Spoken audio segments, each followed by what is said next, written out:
ये क्लास 6 का चैप्टर 3 है, आरंभिक नगर। हड़प्पा की कहानी। लगभग 150 साल पहले जब पंजाब में पहली बार रेलवे लाइनें बिछाई जा रही थी, तो इस काम में जुटे इंजीनियरों को अचानक हड़प्पा पूर्व स्थल मिला, जो आधुनिक पाकिस्तान में है। यह सभ्यता सिंधु नदी के निकट विकसित हुई। यह सभ्यता 4700 साल पहले विकसित हुई। हड़प्पाई नगरों की विशेषता। हड़प्पाई नगरों की विशेषता। इन नगरों को हम 2 या उससे ज़्यादा हिस्सों में बांट सकते हैं। मुख्यतः 2 भागों में बांटते हैं। पहला है नगर दुर्ग। यह पश्चिम भाग था और यह ऊंचाई पर बना था तथा अपेक्षाकृत छोटा था। निचला नगर। यह पूर्वी भाग था और यह निचले हिस्से पर बना था। यह बड़ा भाग था।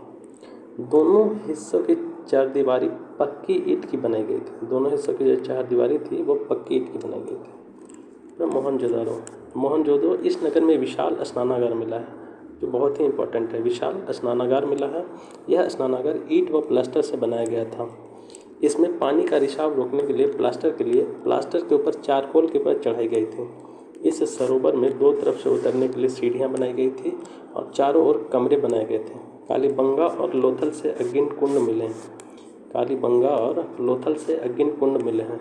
हड़प्पा और मोहनजोदड़ो से भंडार गृह मिले हैं। हड़प्पा और मोहनजोदड़ो से भंडार गृह मिले हैं। भवन, नाले और सड़कें। भवन, नाले और सड़कें। इन नगरों के घर आमतौर पर 1 या 2 मंजिल होते थे। घर के आंगन के चारों ओर कमरे बनाए जाते थे। अधिकांश घरों में एक अलग स्नानाघर होता था और कुछ घरों में कुएं भी होते थे। कई नगरों में ढके हुए नाले थे। जल निकासी प्रणाली काफ़ी विकसित थी। घर, नाले और सड़कों का निर्माण योजनाबद्ध तरीके से किया गया था। नगरीय जीवन। हड़प्पा के नगरों में बड़ी हलचल रहा करती होगी। नगरों में लोग निर्माण कार्य में संलग्न थे।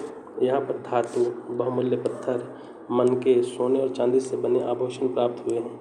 लिपिक, कुछ लोग मोहरों पर लिखते थे। लिपिक जो थे, कुछ लोग मोहरों पर लिखते थे, कुछ लोग शिल्पकार थे। तांबे और कांसे के औजार, हथियार और बर्तन बनाए जाते थे। चांदी और सोने के गहने एवं बर्तन, बाट, चर्ट और पत्थर के मनके। कार्नेलियन पत्थर। हड़प्पा के लोग पत्थर की मोहर बनाते थे। ये कार्नेलियन पत्थर था, इसके लोग हड़प्पा की मोहरें बनाते थे। फ्योन्स, एक शब्द आता है फ्योन्स। फ्योन्स जो है बालू या स्फटिक पत्थरों के चूर्ण को गोंद में मिलाकर तैयार किया गया पदार्थ था। फ्योन्स जो था बालू या स्फटिक पत्थरों के चूर्ण को गोंद में मिलाकर तैयार किया गया पदार्थ था। अब है कच्चा माल, जो प्राकृतिक रूप से मिलते हैं या फिर किसान या पशुपालक उनका उत्पादन करते हैं, उसे कच्चा माल कहते हैं। मेहरगढ़, 7000 साल पहले कपास की खेती होती थी। मेहरगढ़ में 7000 साल पहले जो है कपास की खेती होती थी। कच्चे माल का आयात। तांबा राजस्थान और ओमान से होता था। तांबा का आयात जो है राजस्थान और ओमान से किया जाता था। सोना जो है कर्नाटक से, टीन ईरान से, बहुमूल्य पत्थर गुजरात से आयात किए जाते थे। अब इनके भोजन के बारे में देखते हैं। हड़प्पाई लोग जानवर पालते थे और अनाज उगाते थे। यहाँ लोग गेहूँ, जौ, दाल, मटर, धान, तिल और सरसों उगाते थे। जुताई के लिए हल का प्रयोग होता था और सिंचाई के लिए जल संचय किया जाता होगा। हड़प्पा के लोग गाय, भैंस, भेड़, बकरियां पालते थे तथा बेर को इकट्ठा करना, मछलियां पकड़ना तथा हिरन जैसे जानवरों का शिकार करते थे। धौलावीरा, जो बहुत ही इम्पोर्टेंट स्थल है, जो गुजरात में स्थित है। खादिर बेट के किनारे बसा है। गुजरात का जो खादिर बेट है उसके किनारे बसा है। इस नगर को 3 भागों में बांटा गया था। हर हिस्से को चारों ओर पत्थर की ऊंची दीवारें बनाई गई थी। इसमें बड़े बड़े प्रवेश द्वार थे। एक खुला मैदान था जिसमें सार्वजनिक कार्यक्रम आयोजित किए जाते होंगे। इस स्थान पर हड़प्पा लिपि के बड़े बड़े अक्षर को पत्थर में खुदा पाया गया है। इसके बाद है लोथल। खंभात की खाड़ी में मिलने वाली साबरमती नदी के किनारे बसा था। खंभात की खाड़ी में मिलने वाली साबरमती नदी के किनारे बसा था लोथल। यहाँ जो है शंख, मोहरे, मुद्रांकन या मोहरबंदी भंडार गृह भी मिले हैं। अब सभ्यता के अंत के कारण हर विद्वान अलग अलग अपना मत देते हैं कि इस सभ्यता का विनाश कैसे हुआ, अंत कैसे हुआ। कुछ बोलते हैं नदियाँ सूख गई जिसके कारण हुआ, कुछ के अनुसार जंगलों का विनाश के कारण हुआ, कुछ के अनुसार बाढ़ के कारण इस सभ्यता का विनाश हुआ, कुछ के अनुसार चारागाह समाप्त हो गया, इसके कारण इस सभ्यता का विनाश हुआ, कुछ के कारण शासकों का नियंत्रण समाप्त हो गया तथा युद्ध इत्यादि जो है इसके कारण सभ्यता का विनाश हो गया। तो MCQ देखते हैं। आरंभिक नगर। पहला क्वेश्चन है, भारतीय उपमहाद्वीप में कई आरंभिक नगर खोजे गए, सबसे पहले खोजा गया नगर निम्नलिखित में से कौन सा है?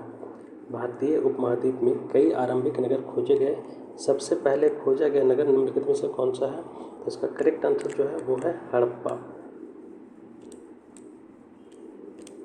हड़प्पा पुरास्थल की खोज सबसे पहले हुई थी लगभग 80 वर्ष पूर्व। पुरातत्वविदों ने इस स्थल को ढूंढा।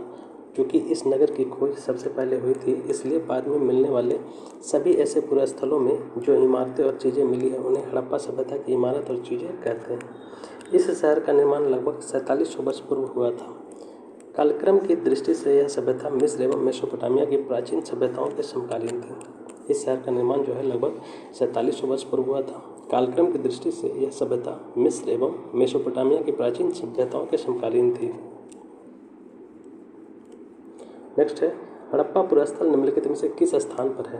हड़प्पा पुरास्थल निम्नलिखित में से किस स्थान पर है? तो उसका करेक्ट आंसर जो है वो है पंजाब। पंजाब के पाकिस्तान में, मतलब पाकिस्तान के पंजाब में।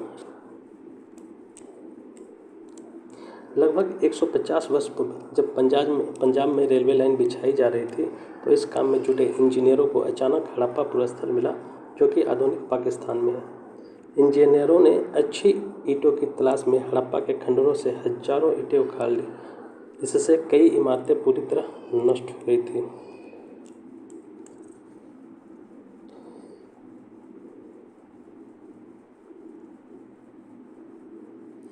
नेक्स्ट क्वेश्चन है, हड़प्पा सभ्यता के नगरों की विशेषता के संदर्भ में निम्नलिखित में से कौन सा कथन सही नहीं है? हड़प्पा के सभ्यता के नगरों की विशेषता के संदर्भ में निम्नलिखित में से कौन सा कथन सही नहीं है? इसका जो करेक्ट आंसर है वो डी है। इसके दोनों हिस्सों की चारदीवारियाँ कच्ची ईंटों की बनाई गई थी। गलत है क्योंकि कच्ची नहीं पक्की ईंटों की बनी थी। बाकी सही है। इन नगरों में से कई नगरों को 2 या उससे अधिक हिस्सों में विभाजित किया गया था। सही है। सामान्यतः पश्चिमी भाग छोटा लेकिन ऊंचाई पर और पूर्वी हिस्सा बड़ा लेकिन निचले इलाके में बना था। पुरातत्वविदों ने ऊंचाई वाले भाग को नगर दुर्ग और निचले हिस्से को निचला नगर कहा। इसके दोनों हिस्से चारदीवारियाँ पक्की ईंटों की बनी थी, इसलिए यहाँ पे है कच्ची ईंट, इसलिए गलत हो गया। इतनी अच्छी ईंटें थी कि हजारों साल बाद भी उनकी दीवारें खड़ी रही। दीवारों को मजबूत रखने के लिए विशेष प्रकार से इनकी चिनाई की जाती थी। नेक्स्ट क्वेश्चन है 4th नंबर। मोहनजोदड़ो में खास तालाब बनाया गया था जिसे पुरातत्वविदों द्वारा महान स्नानागार कहा गया है। इस स्नानागार की विशेषताओं के संदर्भ में निम्नलिखित में से कौन सा कथन सही नहीं है? तो इसका भी करेक्ट आंसर जो है डी सही नहीं है। इसमें पानी भरने के लिए सिंधु नदी से छोटी नहरें निकाली गई थी, ये बिल्कुल गलत है। बाकी सही है। इस तालाब को बनाने में ईंट और प्लास्टर का इस्तेमाल किया गया था। सही है। इसमें पानी का रिसाव रोकने के लिए प्लास्टर के ऊपर चारकोल की परत चढ़ाई गई थी। सही है। इसमें दोनों तरफ से उतरने के लिए सीढ़ियाँ बनाई गई थी और चारों ओर कमरे बनाए गए थे। बिल्कुल सही। क्योंकि इस स्नानागार को भरने के लिए पानी कुएं से निकाला जाता था। उपयोग के बाद इसे खाली कर दिया जाता था। शायद यहाँ विशिष्ट नागरिक अवसरों पर स्नान करते थे। तो ये जो है सिंधु नदी से छोटी नहरें निकाली गई थी, ये गलत है क्योंकि इसमें पानी कुएं से भरा जाता था। नेक्स्ट है, हड़प्पा सभ्यता से प्राप्त नगरों के संदर्भ में निम्नलिखित कथनों पर विचार कीजिए। हड़प्पा सभ्यता से प्राप्त नगरों के संदर्भ में निम्नलिखित कथनों पर विचार कीजिए। कालीबंगा और लोथल से अग्नि कुंड मिले हैं। बिल्कुल सही। कालीबंगा और लोथल से अग्नि कुंड मिले हैं। सही है। हड़प्पा, मोहनजोदड़ो और लोथल से बड़े बड़े भंडार गृह मिले हैं। ये भी सही, इसलिए करेक्ट आंसर सी होगा। हड़प्पा सभ्यता से प्राप्त विभिन्न नगरों में से कालीबंगा व लोथल जैसे नगरों से अग्नि कुंड मिले हैं जहाँ संभवतः यज्ञ किए जाते थे। हड़प्पा, मोहनजोदड़ो और लोथल जैसे कुछ नगरों में बड़े बड़े भंडार गृह मिले हैं। कई हड़प्पा नगरों से मिट्टी के खिलौने भी मिले हैं।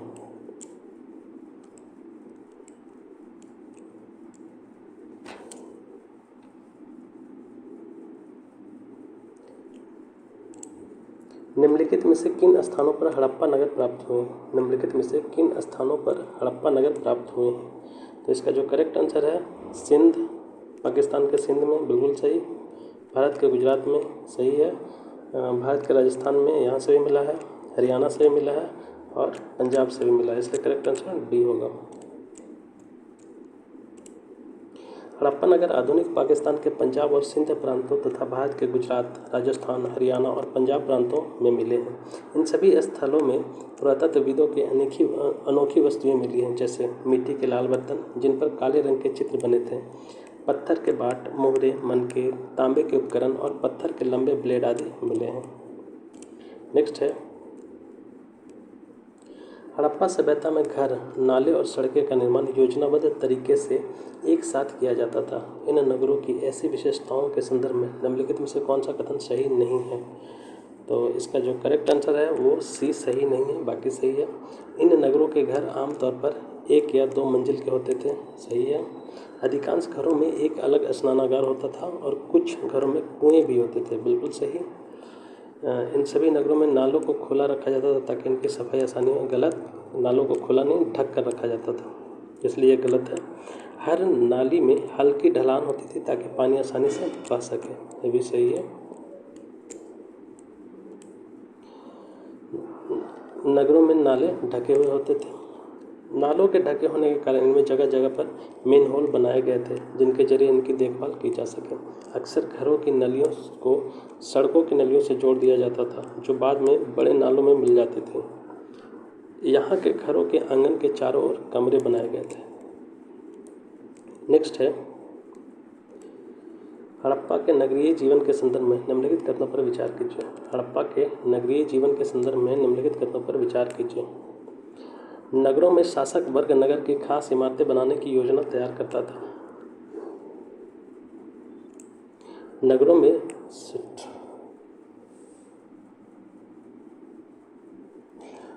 में शासक वर्ग नगर की खास इमारतें बनाने की योजना तैयार करता था। लिपिक और शिल्पकार भी नगरों में रहते थे, सही है, ये भी सही है। शासक व नगरवासियों द्वारा व्यापार भी किया जाता था, ये भी सही है, इसलिए करेक्ट आंसर डी होगा।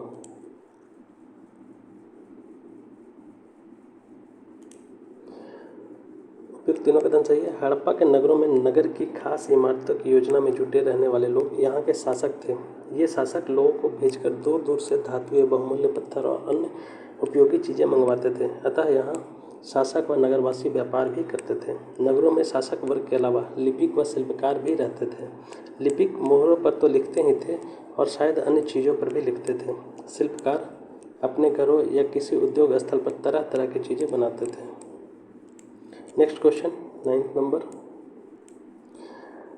हड़प्पा से प्राप्त बाट और मनकों के संदर्भ में निम्नलिखित कथनों पर विचार कीजिए। हड़प्पा से प्राप्त बाट और मनकों के संदर्भ में निम्नलिखित कथनों पर विचार कीजिए। बाटों को बनाने के लिए सामान्यतः चूना पत्थर का प्रयोग किया जाता था, गलत है। मनकों के निर्माण में कार्नेलियन पत्थरों का प्रयोग होता था, सही है। तो इसलिए केवल करेक्ट 2 सही है, क्योंकि हड़प्पा के नगरों में बाट बनाने के लिए सामान्यतः चर्ट पत्थर का प्रयोग किया गया था, न कि चूना पत्थर का। इन्हें शायद बहुमूल्य पत्थर और धातुओं को तौलने के लिए बनाया गया था। नेक्स्ट है, निम्नलिखित में से किस हड़प्पीय स्थल से एक कढ़ाईदार वस्त्र पहने हुए एक महत्वपूर्ण व्यक्ति की पत्थर से बनी मूर्ति प्राप्त हुई है? तो इसका करेक्ट आंसर जो है मोहनजोदड़ो से एक महत्वपूर्ण व्यक्ति की पत्थर से बनी मूर्ति मिली है, जिसमें उसे कढ़ाईदार वस्त्र पहने दिखाया गया है। ऐसा माना जाता है कि वो एक पुजारी की मूर्ति है। नेक्स्ट है, हड़प्पीय नगर शिल्प के संदर्भ में निम्नलिखित कथनों पर विचार कीजिए। इनमें से बताना कौन सा सही है। सोने और चांदी के गहने और बर्तन बनाए जाते थे, बिल्कुल सही। तांबे और कांसे से केवल औजार और हथियार बनाए जाते थे, ये गलत है। केवल औजार और हथियार नहीं बनाए जाते थे, बर्तन बनाए जाते थे और भी बहुत सारी चीज़ बनाए जाते थे। मोहरे बनाने के लिए पत्थरों का प्रयोग किया जाता था, ये भी सही है। तो इसलिए करेक्ट आंसर 1 और 3 होगा। पुरातत्वविदों को अनेक चीज़ें हड़प्पा स्थल से प्राप्त हुई है। उनमें अधिकतर पत्थर, शंख, तांबे, कांसे, सोने और चांदी जैसी धातुओं से बनाई गई थी। इन प्राप्त चीज़ों से पता चलता है कि सोने और चांदी से गहने और बर्तन बनाए जाते थे। नेक्स्ट 10 नंबर क्वेश्चन, तांबे और कांसे से औजार, हथियार, गहने और बर्तन बनाए जाते थे। हड़प्पा सभ्यता के लोग पत्थर की मोहरें बनाते थे। इन आयताकार मोहरों पर सामान्यतः जानवरों के चित्र मिलते हैं। अधिकांश वस्तुओं का निर्माण प्रशिक्षित विशेषज्ञों द्वारा किया गया। ये विशेषज्ञ खास चीज़ें बनाने के लिए प्रशिक्षण लेते थे, जैसे पत्थर तराशना, मटके चमकाना या मोहरों पर पच्चीकारी इत्यादि। नेक्स्ट है 12 नंबर क्वेश्चन, सूती कपड़े के टुकड़ों के अवशेष निम्नलिखित में से किस हड़प्पा स्थल से मिले हैं। सूती कपड़े के टुकड़ों के अवशेष निम्नलिखित में से किस हड़प्पा स्थल से मिले हैं। तो इसका करेक्ट आंसर जो होगा मोहनजोदड़ो। सूती कपड़ों के अवशेष जो है मोहनजोदड़ो से मिला है। नेक्स्ट है कथन ए है, हड़प्पा के नगरों में सूत कताई का काम होता था। कारण है मेहरगढ़ में कपास की खेती होती थी। तो इसलिए इसका करेक्ट आंसर जो है बी है, क्योंकि ए और आर दोनों सही है, लेकिन व्याख्या नहीं कर रहा है, इनकी स्पष्टीकरण नहीं दे रहा है, इसलिए करेक्ट आंसर बी होगा। लगभग 7000 वर्ष पूर्व मेहरगढ़ में कपास की खेती होती थी। मोहनजोदड़ो से कपड़े के टुकड़े के अवशेष, चांदी के एक फूलदान से ढक्कन तथा कुछ अन्य तांबे की वस्तुओं से चिपके हुए मिले हैं। यहाँ से प्राप्त पक्की मिट्टी तथा फ्योन्स से बनी तकलियाँ सूत कटाई के संकेत देती है। नेक्स्ट है हड़प्पा में मिट्टी के बर्तनों पर सामान्यतः किस रंग का उपयोग हुआ था। हड़प्पा में मिट्टी के बर्तनों पर सामान्यतः किस रंग का उपयोग हुआ था। तो इसका करेक्ट आंसर जो है वो है लाल। हड़प्पा सभ्यता के लोग काले रंग से डिजाइन किए हुए खूबसूरत लाल मिट्टी के बर्तन बनाते थे।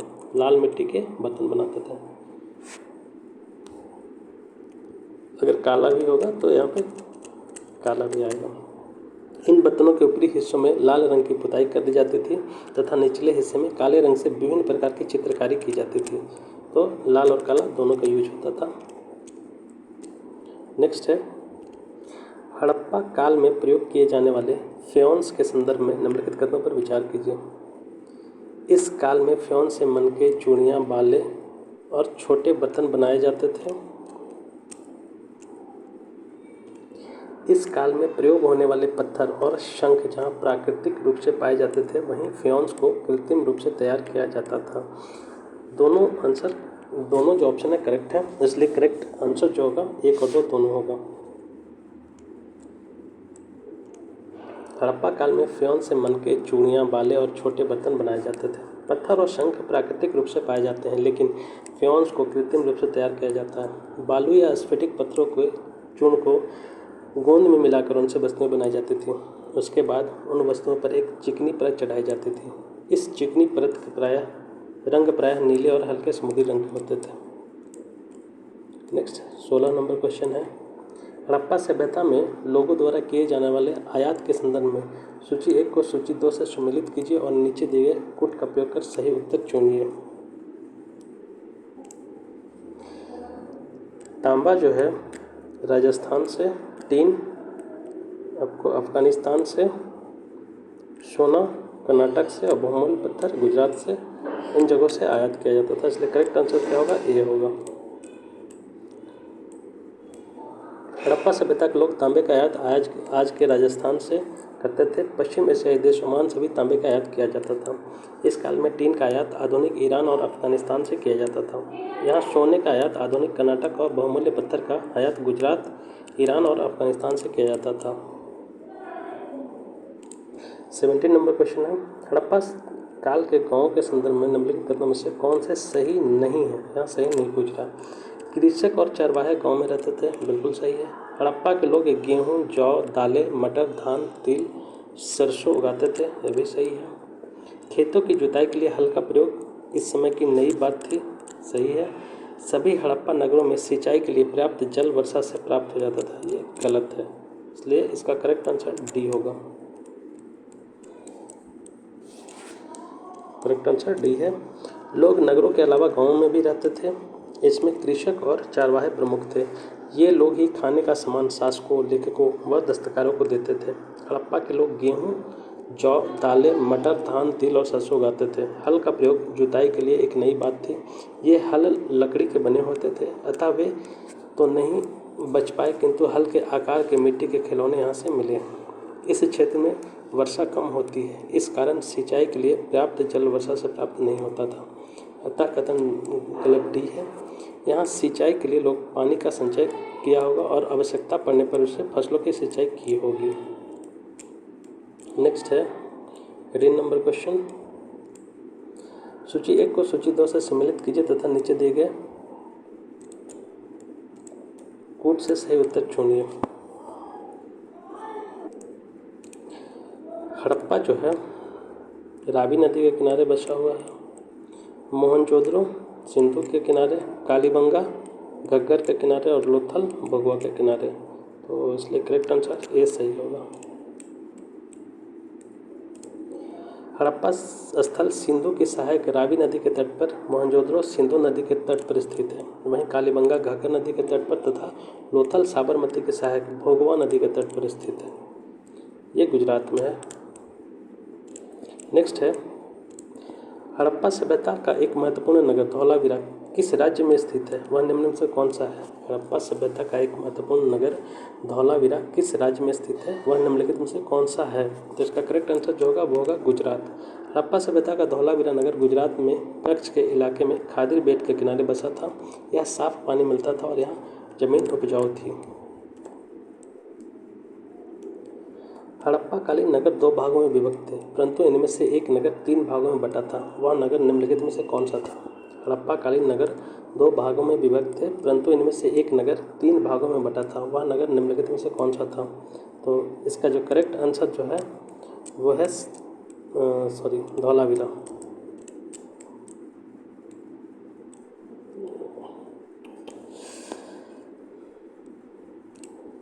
धौलावीरा भारतीय उपमहाद्वीप का चौथा विशालतम और भारत का सबसे विशाल हड़प्पाकालीन नगर है। जहां हड़प्पा सभ्यता के अन्य नगर 2 भागों में विभक्त थे, वहीं धौलावीरा नगर को 3 भागों में बांटा गया था। इसके हर एक हिस्से के चारों ओर पत्थर की ऊंची ऊंची दीवार बनाई गई थी। इसके अंदर जाने के लिए विशेष बड़े बड़े प्रवेश द्वार थे, जहां सार्वजनिक कार्यक्रमों के लिए एक खुला मैदान था। यहाँ मिले कुछ अवशेषों में हड़प्पा लिपि के बड़े बड़े अक्षरों को पत्थरों में खुदा पाया गया। इन अभिलेखों को संभवतः लकड़ी में चढ़ा गया था। यह एक अनोखा अवशेष है क्योंकि आमतौर पर हड़प्पा के लेख मोहर जैसी छोटी वस्तुओं पर पाए जाते हैं। नेक्स्ट है 21 नंबर क्वेश्चन। हड़प्पा का लोथल नगर निम्नलिखित में से किस राज्य में स्थित है? हड़प्पा का लोथल नगर निम्नलिखित में से किस राज्य में स्थित है? लोथल जो है आपको गुजरात में है। हड़प्पा सभ्यता का लोथल नगर गुजरात राज्य में स्थित है। यह नगर ऐसे स्थान पर बसा था जहां कीमती पत्थर जैसा कच्चा माल आसानी से मिल जाता था। यहाँ पत्थरों, शंखों और धातुओं से बनाई गई चीज़ों का महत्वपूर्ण केंद्र था।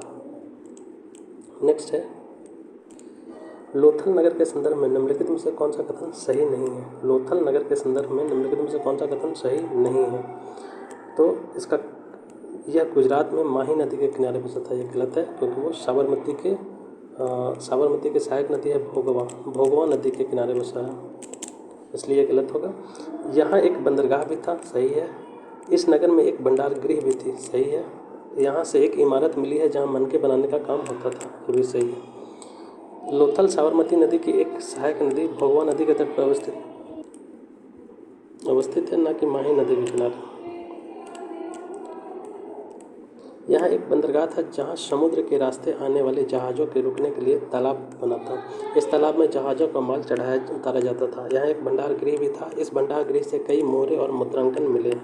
यहाँ पर एक इमारत मिली है जहाँ मनके बनाने का काम होता था। पत्थर के टुकड़े, अधबने मनके बनाने वाले उपकरण और तैयार मनके भी यहाँ मिले हैं। नेक्स्ट है हड़प्पाकालीन मोहर और मोहरबंदी के संदर्भ में निम्नलिखित कथनों पर विचार कीजिए। मोहर का प्रयोग सामान से भरे उन डिब्बों या थैलों को चिन्हित करने के लिए किया जाता था जो एक जगह से दूसरी जगह भेजे जाते थे।